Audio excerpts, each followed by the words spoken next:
Hi, how's it going? This is Glade Riven, and I know it's been a while, folks. I need to stop hitting the desk when I'm recording. I have a tendency to talk with hands, and talking with hands means, but that's not on camera, so I shouldn't do that. So, yeah, it's been a while. Been a busy month. Had some things and stuff. Not going to go into it, but there's a long list of excuses on why I haven't been recording. But moving on. Events that have happened. Let's see, last couple months we had Wizards of the Coast. Got caught with being called racist in Starjammer, and then it's also later on released that oh hey, they're also suing the new TSR to prevent them from bringing back their particular that particular setting for the same reason they got called out. It's just like that's not specific. Or that's not coincidence, is it? But I don't really want to talk too much about that. And okay, new 1D&D product stuff is dropped. I haven't even really bothered looking at that. It's just I'm still digging through Kingmaker. And I don't know. Right now I'm enjoying Advanced 5th edition from InWorld or in publishing. So, yeah, I'll look at 1DD when it comes.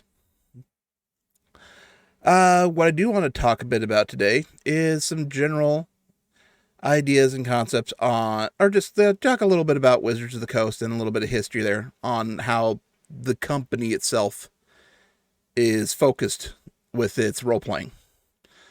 So in the late 90s, when they bought TSR, essentially the company had two divisions. You had your card division, your card game division, which is Magic and some of the other card games they had at the time, and then you had your D20 division. Your D20 division was everything role playing. That's why they came out with the D20 system reference document. And back then they had multiple games they had. They licensed they bought Dungeons and Dragons. They licensed they had Dungeons and Dragons. They did D20 Modern, D20 Future, Star Wars, and some other stuff I'm probably forgetting because there was so much stuff that came out in the D20 era. And the open game license revitalized an industry that, let's face it, was pretty much dead. Now, I wasn't gaming yet at this point. My experience with D&D at that point was just like I've read a few of the old novels, TSR novels. That was about it. Just didn't have a chance to play. During late 2000s, that's when I started playing, and that's when I started learning about the game and stuff. And a lot of what I'm saying is stuff I've read over the years. Of the things that I've read over the years, things that I've observed over the years, some instances that I've participated in over the years for online discussion. This is a little bit anecdotal. Some of it might be wrong because some of it's my observation, but generally, where things have gone from there, from when I started gaming in the mid 2000s to right now, the company is completely different.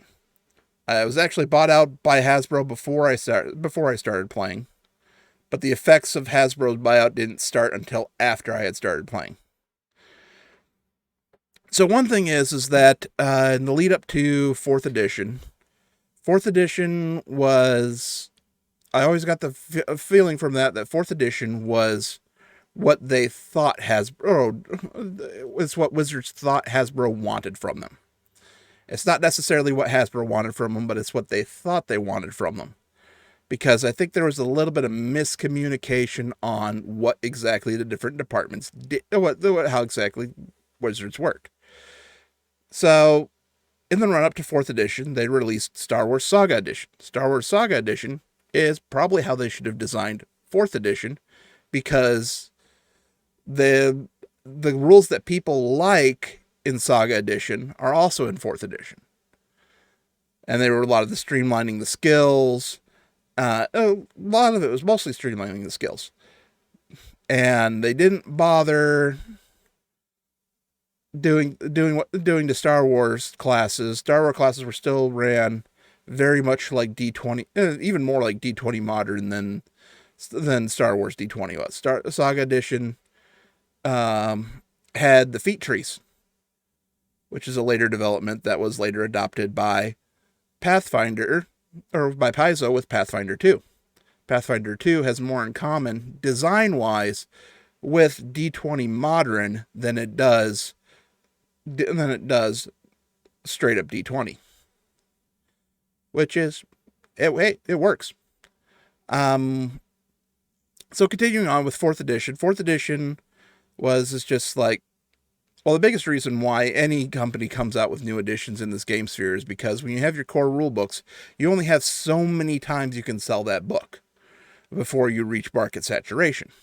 And you could try growing the brand, but by doing offshoots. TSR ran into this problem, which is why they had so many setting books. So many settings with TSR in the 80s and 90s. It unfortunately unfortunately what TSR found was the same thing Wizards of the Coast found later on.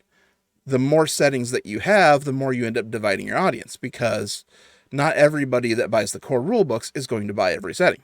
It's just that some people like that setting, some people don't. Some people like Ravenloft, some people don't, and they prefer Strixhaven. Not sure why you'd like Strixhaven, but hey. No, it's okay. It's okay. It's just a very theater kids book, which is fine. It's okay. Theater kids are nice. They're very creative. They're just not very mathematically inclined sometimes. But if you need to build a set, they're your people. See, I mean, yeah, the theater kids, keep them on your good side. They're great for when you need to do cosplay or presentation. But yeah, there's a marked difference between 4th edition was built around a formula that did come off as kind of video gamey, but it's just like, the whole idea was that, okay, we'd have a new set of core rule books it's like every year, every other year, we'd have 3 new books that would be like the books to have, plus splats. Problem is that it wasn't as great of a game as it could have been. And Star Wars Saga Edition D20 did not make the transition to 4th edition. That's just because they were likely they were told to focus on the D20 team was probably told to focus by Hasbro that, hey, we want you to focus on Dungeons and Dragons, because D20 is it's a seller, but it's not a huge seller. Star Wars Saga Edition pretty much covered all the ground that you could cover at the time for Star Wars. You can, because it's like, you want to play anything expanded universe, if you can get your hands on Star Wars Saga Edition, you can do pretty much everything prior to Disney purchasing Star Wars. You could play just about anything in that universe if you can get your hands on the books. Because those books, I mean, they were detailed and they covered everything. But again, it's sold, but probably not enough to actually but I mean, they obviously didn't keep the license, so it wasn't enough for Hasbro to make it. So like, hey, focus on Dungeons and Dragons. It's like, hey, focus on the core product. And they did, and I think there's been a case where Hasbro understood Magic, because Magic's a card game, and with their board games divisions, they understand board games, and Magic has a cycle that's not too different. The cycle for Magic is not too different from how they would do their toy lines. Hasbro has toy lines on a 3 to 5 year cycle because kids grow up. So then when they want to capture the next group of kids, they already have something else in the pipeline to replace it. It's a different series, and plus they've also over basically since the early 2000s they actually started really was when they really started getting into developing things along the lines where they with the collectors. So you have your collectors line, you have the main line that deals with the collectors now, and then you have the toy line that's designed to that's cycled in. So there's essentially three if you include the preschool. So there's like three main toy lines that Hasbro does with Transformers on that. And some of their other lines just kind of rotate, but it's just like Transformers seems to be the one that seems to be the most stable of their legacy lines. But they're able to understand Magic because Magic works along the same lines. Dungeons and Dragons is a bit different of a legacy brand. Dungeons and Dragons is a little bit more like the core branding of the board games from the standpoint of, it's just like there is an audience to get that, but you don't necessarily always have the same room for growth. That's all. That's not quite the right way. Dungeons and Dragons is a different beast. So Wizards of the Coast. So in the development of D&D Next, what we call 5th edition. Yeah, I think Wizards has relented and they kind of sort of call it 5th edition now, but they kind of don't. They just call it Dungeons. Officially, they just use Dungeons and Dragons, and then they just drop the next part on the D&D Next. They don't really call it 5th edition. Just like with 1 D&D coming up, it's like it's 1 D&D. Well, it's really 6th edition that they're making. It's just 6th edition. It's just that they don't want to market it that way. They want to market it as all one thing. A major aspect. So, yeah, I'm getting RAM. I didn't really even write this out. So in that lead up to the transition, something else was also going on at Wizards of the Coast. In 3rd edition, you had the launch of Dungeons and Dragons Online, which last I checked with that MMO is still going. Yes, it's not with the original developer, but it's with people who left the original developer. And if I read the wikis right, but it's still, the servers are still up and going. They're still making money off it. There's still new content being made of it. And it's a slow burn thing, but there's enough people still playing it that they haven't shut it down. And in the lead up to 5th edition, there was the launch of Neverwinter. The Neverwinter MMO is still going. It's still going strong. It's still updating. It's just like, yes, it's a B-tier MMO. I actually haven't played either one, so I can't even qualify to how good they are in gameplay, etc., because I'm not a big MMO guy. But the only MMO that I play regularly is Elder Scrolls Online, and even that I haven't played recently. But I digress. You have this rise of where the Wizards of the Coast is learning how to manage they see these.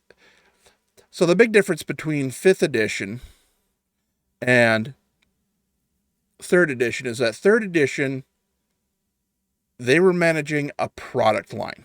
Their primary focus was to manage a product, to manage a type of product line. 5th edition was the changeover from managing a product line to focused on managing a brand. And yes, they bring in tie-ins and crossovers with Magic and Penny Arcade, and the biggest one has been Critical Role. Critical Role has been a huge boost to them on that with streaming and streaming games, and they're not the only ones that stream games, but they're the big one. Everybody knows Critical Role.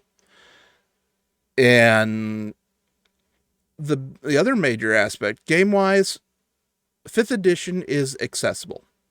You can like it, you can hate it, but it's fairly easy to pick up. And I think that's usually where people end up getting frustrated with it, is that once they get used to it, once they learn to it, And it's just like once you get it's just like and some people need more structure when they're gaming. Some people don't.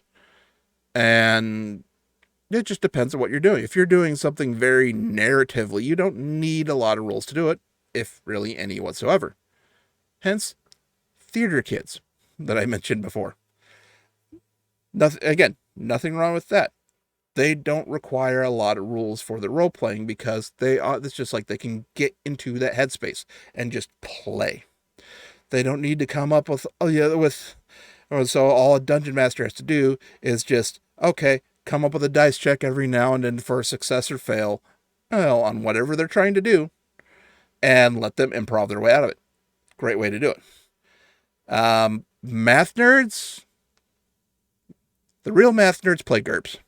Actually, nobody plays GURPS. Everybody says they've played GURPS, or like GURPS is one of those things where everybody who's been into role playing has at least that was like hardcore into role playing has at least looked at, but no, I don't think anybody's actually ever played it. They just kind of like have it so they could go through its sock drawer and see if they could find enough find some good ideas to use in whatever homebrew that they're doing. And yeah, and during this whole during fourth edition Paizo, a company that was let go, that used to publish magazines for Wizards of the Coast, was let go. And Paizo makes their money off of their Adventure Pass, and they've started making Adventure Pass. They built the Pathfinder game because they saw an opportunity with fourth edition. A lot of people just didn't like it, so a lot of people wanted to stick with 3.5, and they moved on to Pathfinder because Pathfinder First Edition is D20. And more or less compatible with other stuff. And the nice thing about the D20 system is that you could do some really crazy things with that. You can have it's like there's one game where it's just like we had characters from Eberron, Forgotten Realms, Iron Kingdoms. That's Privateer Press setting for their War Machine and Hordes franchise. Is for their battle game, and two Jedis from two different eras. It was an insane campaign. It was fun. It was a short one. It was just a couple of sessions on that but you can do crazy stuff. And 5th edition has, fortunately for Wizards, has grown quite well, and it's gotten to the point where 5th edition is, we're sitting at 5th edition at the same point as the tail end of 3.5 right now, where you have a lot of third-party content. In fact, there's probably more third-party content now than there was back then. But there's just not as much first-party content because, oh boy, under 3.5 and 4th edition, there was a lot of first-party content by Wizards. But again, where Wizards makes their money, they make the bulk of their revenue off of Magic the Gathering and associated video games. I don't have access. Yeah, it's true I don't have access to the numbers, but you can kind of see from the production value where they put more, there's more branding going, there's more resources being put towards the video game side of things than with the role-playing game. It wouldn't surprise me if basically the role-playing side of Dungeons and Dragons consists of a handful of people, most of them, a handful of people, maybe two handfuls of people, and most of them are HR team members, and they work with contractors. There's a lot of it that's done with contractors, and I can see what they would want to do with 1D&D and where they're going with it is that they would want to try to start not monopolizing. They don't really want to build a monopoly for reasons. Monopolies are unhealthy, but they do want to maintain.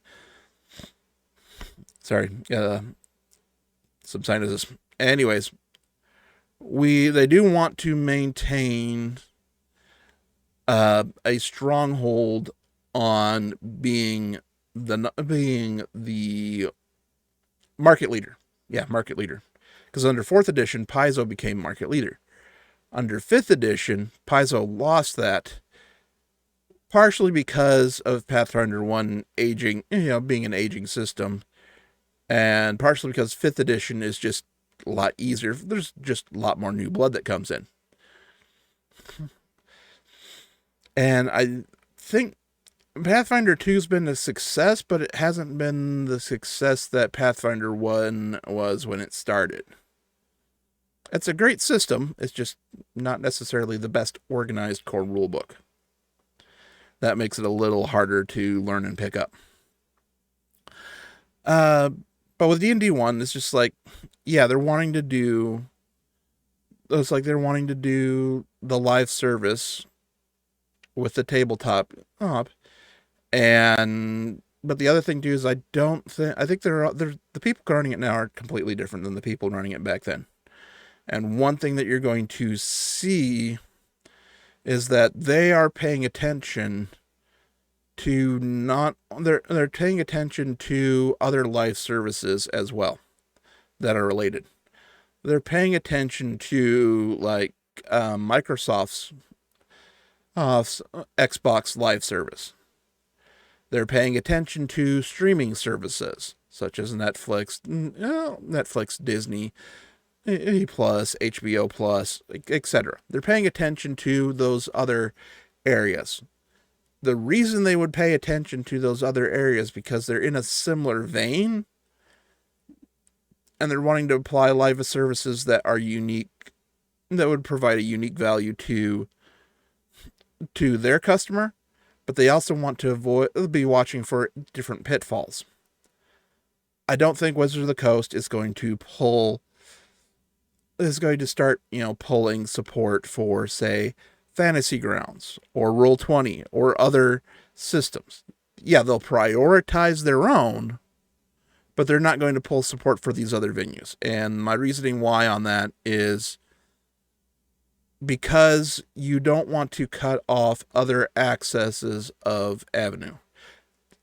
For instance, just because Hasbro has their own online stores, they have their own collector. Hasbro does have stores that people can order from online for collectors. They got or for like their own version. They have their own version of Kickstarter for producing collector's toys. But just because they've started up that service doesn't mean they're not going to pull Transformers out of Walmart, because they want to get their product everywhere. This is the kind of the difference between, well, what people saw and the mistake that Hollywood made was that Hollywood, all these different Hollywood companies, they decided to pull a lot of their product off of Netflix because they saw how much money Netflix was taking, and they thought they could make more money in streaming. That might be possible. So far, it's not working out as the way they thought yet, because there's an issue of creating enough content. I can see where Hasbro with 1D&D would pull. They might continue the model that they have through partnership with Drive-Thru RPG, where instead of them creating a bunch of different splats and whatnot, what they'll do is that they're going to let subscribers make stuff and basically sell internally. So, and the reason why that's a good market, or that's a good marketing strategy, is that if you have somebody else making something. For instance, it's just like I can go on there, and anybody can go on there and license Wizards of the Coast assets to make an adventure with within fairly particular, but kind of still fairly decent guidelines. It's not really that deep. It's not really that constrained. But they can make an adventure, and then they can and sell it where Hasbro gets a cut, the marketplace gets a Wizards of the Coast gets a cut, the marketplace gets a cut, the player gets a cut, but they're not having to pay the overhead of having it developed just by letting people have some assets. I could see that happening with with 1D&D, because it's just like you're cutting out your overhead. If you can get somebody to make something for free and get a cut of it, it's cheaper on their end, because for them it's just like they're not losing money on the investment if it goes south.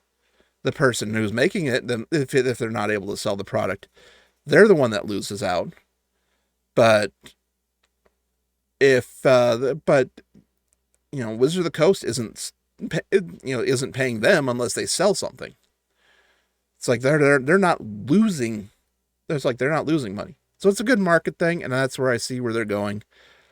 I don't think they're going to do what they did with 4th edition and end up nuking everything. 5th edition does need a little bit of cleanup work. We'll see where that goes and how it goes. There's a reason why they're doing the different play testing. And I've seen some YouTube videos that have some valid concerns about how they're doing it. But again, I don't think they really have that many people on hand to play test it. But the one thing that's handy, though, is that them developing that virtual tabletop, is that virtual tabletops do make it easier to play test things quickly with a single person. For instance, I have a Fantasy Grounds Ultimate license, so I can go into any of the systems that I own: Pathfinder 2, Starfinder, 5th edition, advanced 5th edition, and I can create a few things. I can create a mock battle with some create some characters that I can control, do all the roles myself, and play test it as a single person, just from a mechanic standpoint.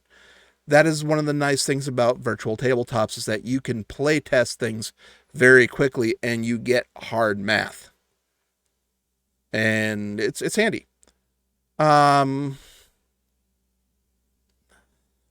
Will what they're doing succeed? Will they succeed? It'll probably be fine. There's going to be people that are not going to be happy with the changes. There's people that are going to love them. Welcome to the edition wars. I know it's first time for some people, but there's the one thing to remember with whatever changes they make: play the game that you want to play with the people that you want to play. And because nobody's going to take away your previous edition, nobody's going to take away your previous sales. Nobody can take away PDFs that you've already downloaded or your physical hard copies. Nobody can really just go in. They might be able to pull it off of a virtual tabletop, but that's not how. If they're going to keep the original Dungeons and Dragons Memorpagan going, they're not going to get rid of this old stuff. And that was one of the lessons I learned with 4th edition, was cutting all this stuff out that people were still playing. Because when 4th edition was transitioning over to 5th edition, they started selling 1st, 2nd, and 3rd edition books again. I was like, because there are people that still want it. There are people that missed out the first time, for whatever reason. It's just like either because when I was a lot, during the times, just like the whole satanic panic, because I'm older than I look. Or whether it's just they weren't alive at the time, didn't have a group, just didn't have the circumstances, but are just now getting around to checking out. There's nothing wrong with going, I'm picking that up. Or somebody who's like, hey, I haven't played this in years. I can still get the core rule book for second edition, pull that, and maybe I'm going to have that and play with the kids or grandkids. Yes, some of them have grandkids now. Welcome to the future. Time marches on. Anyway, well, yeah. I'll leave it at that. I'll try to get some more videos up. I still have plans. Still need to make an intro. Thanks for listening to me rant. And, yeah, have a good one.